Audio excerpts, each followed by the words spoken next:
Morning. Day 300 of my What's She Up To Now. Amazing. I can't believe we're at day 300 already. Been a wild ride. Been an entertaining year. Been a lot of fun. And I'm moving into some new areas, questioning and reviewing what's worked, what hasn't worked, where do I want to go next, what is... Well, I already decided the next thing, so it's the Women's Summit. So I'm thinking about the Women's Summit today and working on what are the questions that I want to use? What's the format that I want to use for interviewing these amazing women so that we can get the most out of it for the women who are listening, for the women who are trying to build their own businesses, either grow them or start them or really get some traction in moving forward in their businesses.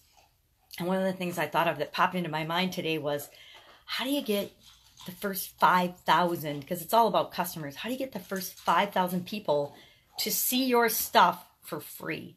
Whether it's a page on Facebook or other social media, whether it's a group that you form, how do you get 5,000 people into your group?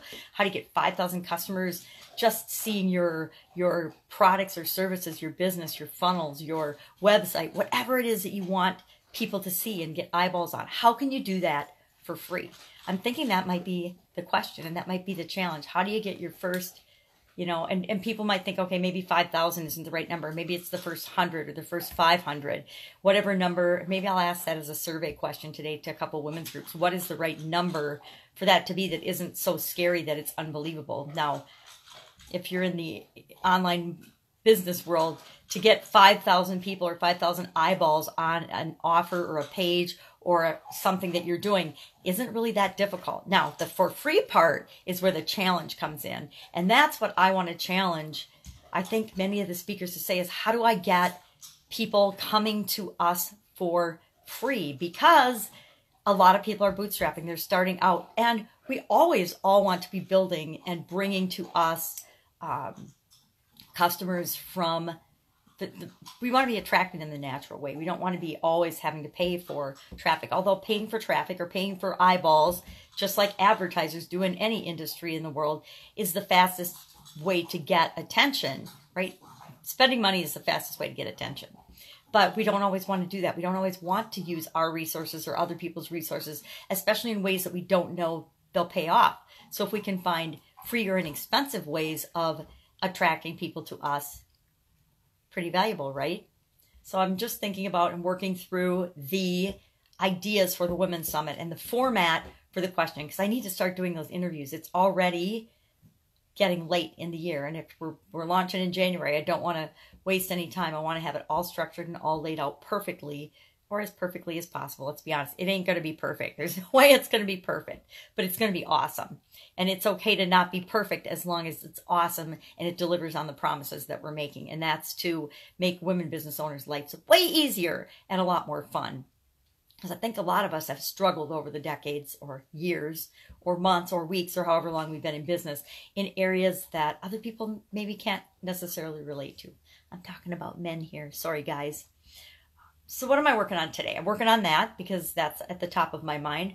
Working on a couple of other interviews. I've got some interviews to make up with people that our schedules have conflicted.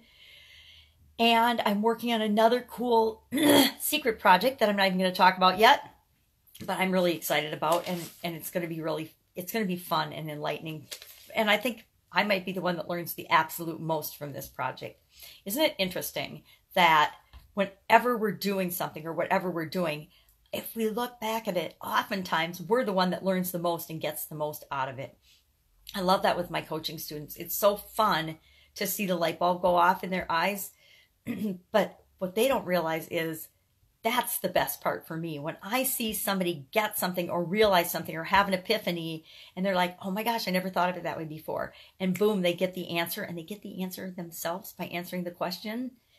That is so rewarding, those light bulb moments. I live for those light bulb moments. So working on that today.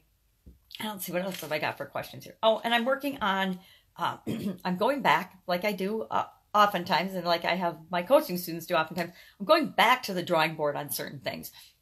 I noticed that my copy is difficult and challenging because I'm not focusing on my ideal client avatar. So I am going to ferret her out a little bit more today and actually spend maybe an hour thinking about her in particular. What are her unique challenges? What is her unique special circumstance? How does she look at what it is that I'm doing versus how do I look at what it is that I'm doing? Because I know what my problems were in the past, what I struggled with growing my businesses, but I don't necessarily know what Chris is struggling with. And so I want to ask myself, what is Chris struggling with right now? Where is she in her journey of growing and building her business? And that is where I need to meet her so I can help her to create the business of her dreams. Not the business of my dreams, the business of her dreams.